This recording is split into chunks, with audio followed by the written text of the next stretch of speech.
How y'all doing? Yeah. For both of you all, what was going right for you to start the second half? You all ripped off that big run after not a great start, kind of took control. What was working in the start of the second half?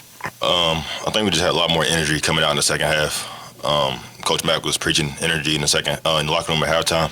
And I think we answered the bell. We came out, got some stops, got some transition points, and we ended up chipping away and getting the lead.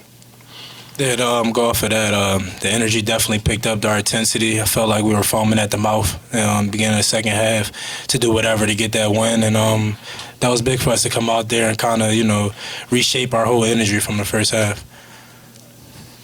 The outside shot was kind of a saving grace in the first half. How did you all try to keep it in context and trying to come back in the second half and start knocking them down? We know we can hit outside shots. I think it's important for us to play inside out. I think sometimes we forget about Steve, but I think Coach Mack and the coaching staff does a good job of making sure we get the ball to him. As you can see, he's very dominant. He also put foul pressure on their big, which is I feel like a big reason why we won. Fresh, Coach talked about you kind of setting a tone early in the second half with your penetration. How difficult has it been to work yourself in as a point guard in that leadership position as the season's gone on, and how much more comfortable are you feeling now with every game? Yeah, it's an everyday challenge. It's high-level basketball. Every day is a new day. It's a different day. You got to bring a different attitude every single day. And I'm continuing to fight for my guys, for my coaches, for the whole city, for us to do something special. And every day is not going to be yours on this team with so much depth that we have. But when it's your time to do what you need to do for your guys to win, you have to do that. And tonight, during the second half, I felt like I had to, put my foot on the gas a little bit, not offensively where it fell at, but more defensively and, trying to control Childress and things like that. Fresh, Coach Mack was talking about hearing the barking in the locker room at halftime, and he couldn't tell who was talking necessarily, but he thought it might have been Malik.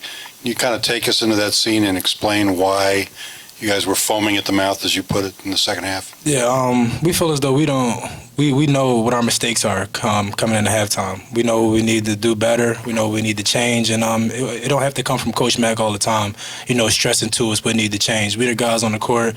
We have great leaders in Dwayne, Malik, and Ryan, and those guys step up talking, and usually that's how every halftime is. We go in there, we talk to each other first. We know we need to take away first, and we did that in the second half. For either one of you, at the beginning of the second half, you had 5 different guys score on at least back-to-back possessions, and Dwayne did it twice. Is that when a team is best, when you got such a variety of scoring on this team? I think it's for sure hard to guard when you have different guys scoring the ball. As Fresh said, we have great depth on this team. Anybody can get hot. I think it makes it hard to guard for sure. In the same vein, Fresh, as a point guard, when you're penetrating, trying to create a play, is it nice to know that really at any given time, all of your options can shoot the three? Is it nice to know that anybody you find will be able to take a shot from three?